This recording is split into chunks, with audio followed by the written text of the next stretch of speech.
बहुत से लोग डिस्ट्रैक्शन के कॉन्सेप्ट को समझना चाहते हैं, अंडरस्टैंड करना चाहते हैं कि किस तरह से इस कॉन्सेप्ट को समझकर अपनी लाइफ में डिस्ट्रैक्शन को मिनिमाइज़ करें। अगर आप डिस्ट्रैक्शन को अपनी लाइफ में मिनिमाइज़ करना चाहते हैं, ओवरकम करना चाहते हैं, इस बात को अंडरस्टैंड करना पड़ेगा कि डिस्ट्रैक्शन एक साइंस है जिसे अंडरस्टैंड करना बहुत ज़रूरी है। और इस साइंस को समझने के लिए नी रियाल का काम बहुत ज़बरदस्त है। उनकी पब्लिकेशन इंडिस्ट्रैक्टेबल एक ऐसी रिसर्च है जहाँ पर नी रियाल ने डिस्ट्रैक्शन को खाली समझाया नहीं बल्कि इसे ओवरकम कैसे किया जाता है इस मॉडर्न एरा में ये भी आइडेंटिफाई किया है। नी रियाल एक मॉडर्न साइकोलॉजिस्ट हैं जिन्होंने सिलिकॉन वैली में बेशुमार कंपनीज के साथ काम किया। ऑर्गेनाइजेशनल लेवल पर, इंडिविजुअल लेवल पर वो लोगों को गाइड कर होते हैं कि किस तरह से आप डिस्ट्रैक्शन को मिनिमाइज करें। नी रियाल ने डिस्ट्रैक्शन की डेफिनेशन को आइडेंटिफाई करते हुए बताया कि डिस्ट्रैक्शन कहते हैं अनप्लान्ड एक्शन। कोई भी ऐसा काम जो कि आपने प्लान नहीं किया उसे डिस्ट्रैक्शन कहा जाता है। फॉर एग्जाम्पल, मैं आपके साथ वीडियो बना रहा हूँ, काम कर रहा हूँ, कोई बात कर रहा हूँ, अचानक से बीच में कोई आ जाए तो ये डिस्ट्रैक्शन कहलाएगी। कोई भी ऐसी चीज़ जो कि प्लान का हिस्सा ना हो, मैं किसी से बात कर रहा हूँ, बीच में अचानक से कोई बोल पड़े, वो भाई साहब प्लान का हिस्सा नहीं तो डिस्ट्रैक्शन कहलाएगी। मैं फेसबुक पर गया एक वीडियो देखने के लिए और मैं कोई और वीडियो देख रहा हूँ, ये डिस्ट्रैक्शन कहलाएगी। डिस्ट्रैक्शन को आसान अल्फाजों में कहा जाता है अनप्लान्ड एक्शन और डिस्ट्रैक्शन का ऑपोजिट कहलाता है ट्रैक्शन, जो कि अपने फ्रेमवर्क में शेयर करते हैं। ट्रैक्शन का मतलब होता है प्लान्ड एक्शन। यानी अगर मैं अपनी लाइफ में डिस्ट्रैक्शंस को मिनिमाइज करना चाहता हूँ, बहुत आसान स्ट्रैटेजी जो नी रियाल कहते हैं, पहले डिस्ट्रैक्शन को समझिए। डिस्ट्रैक्शन है अनप्लान्ड एक्शन और अगर आप अनप्लान्ड एक्शंस को कम करना चाहते हैं तो आपको प्लान्ड एक्शंस को बढ़ाना होगा। ऑटोमेटिकली जब आपके प्लान्ड एक्शंस बढ़ेंगे तो डिस्ट्रैक्शंस ऑटोमेटिकली मिनिमाइज होती जाएंगी। इब्न हजरत अली की वसीयत भी कमाल है। हसनैन को उन्होंने कहा कि जिंदगी को मुनज़्ज़म जियो। हमारे बड़े बुजुर्ग भी कहते थे कि जिंदगी को मुनज़्ज़म जियो, ऑर्गेनाइज लाइफ गुजारो। स्कूल में भी टाइम टेबल दिया जाता था और नी रियाल यही बात कह रहे कि प्रोफेशनल लाइफ में जितना हो सके प्लान करो अपने दिन को, अपने वक्त को।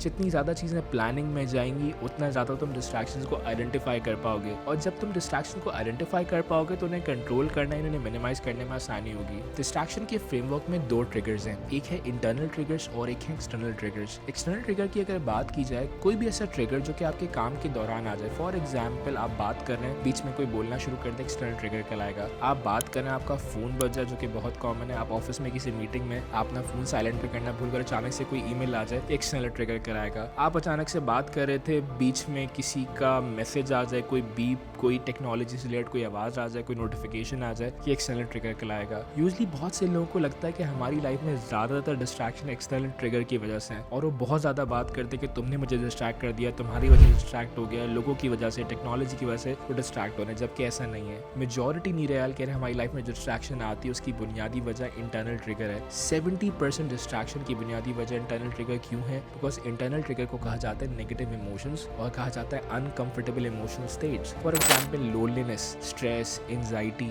तमाम वो नेगेटिव इमोशंस जो कि ह्यूमन बिहेवियर को ट्रिगर करते हैं उन्हें इंटरनल ट्रिगर कहा जाता है और ये हमें डिस्ट्रैक्ट कर रहे होते हैं। नी रियाल ने एक और किताब भी लिखी, हुक्ड, जिसमें बात प्रूव करी कि बहुत से लोग जो फेसबुक इस्तेमाल कर रहे हैं वो इसलिए इस्तेमाल कर रहे हैं बिकॉज वो इंटरनली ट्रिगर्ड होते हैं, वो लोनली फील करते हैं और उनका दिल करता है कि वो लोगों से कनेक्ट करें। बहुत से लोग व्हाट्सएप इसलिए इस्तेमाल नहीं करें, उनको काम है। मेजॉरिटी लोग व्हाट्सएप इसलिए इस्तेमाल कर रहे हैं बिकॉज वो अपने नेगेटिव इमोशंस को स्केप करना चाहते हैं। इवन टेक इंडस्ट्री जो बहुत ग्रो कर रही है, चाहे वो टिकटॉक हो, चाहे फेसबुक हो, चाहे वो इंस्टाग्राम, उसकी बुनियादी वजह इंटरनल ट्रिगर्स है। लोग अपने नेगेटिव इमोशंस को समझ नहीं पाए, लेकिन टेक इंडस्ट्री ने, जो एप्लीकेशन डिजाइनर्स हैं, जो कि प्रोडक्ट डिजाइनर्स हैं, उन्होंने ह्यूमन साइकोलॉजी को समझा और इंटरनल ट्रिगर्स को समझकर ऐसी एप्लीकेशन डिजाइन करी जो कि आपको बार बार हुक करती हैं एंड हम बार बार डिस्ट्रैक्ट होता है। सो हमें अपने इंटरनल ट्रिगर्स को समझना बहुत जरूरी है और ये बात आइडेंटिफाई करना बहुत जरूरी है कि 70% डिस्ट्रैक्शन की बुनियादी वजह इंटरनल ट्रिगर्स होते हैं। डिस्ट्रैक्शन को ओवरकम करने के लिए बेतुमार स्ट्रैटेजीज हैं जो नी रियाल ने शेयर की अपनी पब्लिकेशन में, बट मेरी favourite strategy number 1, master internal triggers. Internal triggers को मास्टर करना पड़ेगा।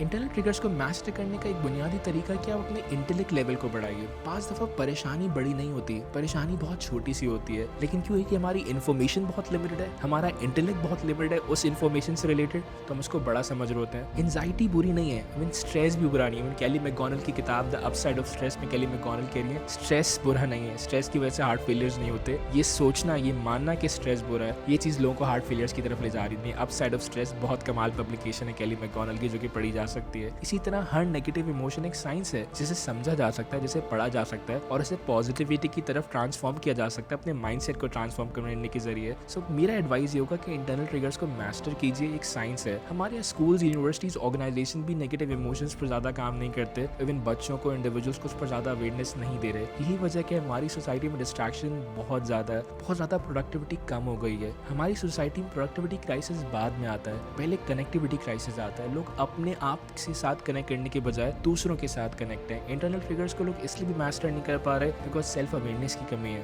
एक और स्ट्रैटेजी जो कि नीर दयाल शेयर करते हैं, it's called time box calendar. आप कोशिश करें कि सुबह से लेकर रात तक का टाइम बॉक्स कैलेंडर बनाइए कि आप 8 से 8:30 क्या करें, 8:30 से 9 क्या करें, 9:30 से 10 ओ क्लॉक तक आप क्या करें, 10 से 10:30 क्या कर रहे हैं। जब आप अपने टास्क को टाइम बॉक्स कैलेंडर में बंद करेंगे, इवन अगर आप व्हाट्सएप यूज़ करते हैं तो व्हाट्सएप के लिए भी टाइम को ब्लॉक कर लें। अगर आप फेसबुक यूज़ करते हैं घंटा विच इज़ फाइन, तो आप फेसबुक के लिए भी टाइम ब्लॉक कर लें। जब आप एक्सटर्नल एक्टिविटीज़ को और अपनी तमाम एक्टिविटीज़ को जो कि एक्स्ट्रा समझी जाती हैं, जो कि डिस्ट्रैक्शन समझी जाती हैं, उन्हें आप टाइम बॉक्स कैलेंडर में ले आएंगे तो वो डिस्ट्रैक्शंस नहीं रहेंगी, बिकॉज वो ट्रैक्शन यानी प्लानिंग का हिस्सा बन गई। इसी तरह नीर दयाल बात करते हैं हैक बैक एक्सटर्नल ट्रिगर्स पर कि डिस्ट्रैक्शन को हैक बैक यानी एक्सटर्नल ट्रिगर्स के जरिए यानी टेक्नोलॉजी के जरिए हम कंट्रोल कर सकते हैं। जस्ट लाइक अलार्म लगाकर, जस्ट लाइक बहुत सारी एप्लीकेशंस है, फॉरेस्ट ऐप और बहुत सी एप्लीकेशंस है जो कि आपको फोकस रहने में हेल्प करती है। बट डिस्ट्रैक्शन की साइंस को समझना बहुत ज़रूरी है और इसे ओवरकम किया जा सकता है अगर हम अपने इंटरनल ट्रिगर्स पर काम करें। उम्मीद करते हैं आपको छोटी सी वीडियो पसंद है। अगर आप ज़्यादा समझना चाहते हैं डिस्ट्रैक्शन को तो नीर दयाल की इंडिस्ट्रैक्टेबल को ज़रूर पढ़िए कि आपको अपनी पर्सनल और प्रोफेशनल लाइफ दोनों में हेल्प करेगी।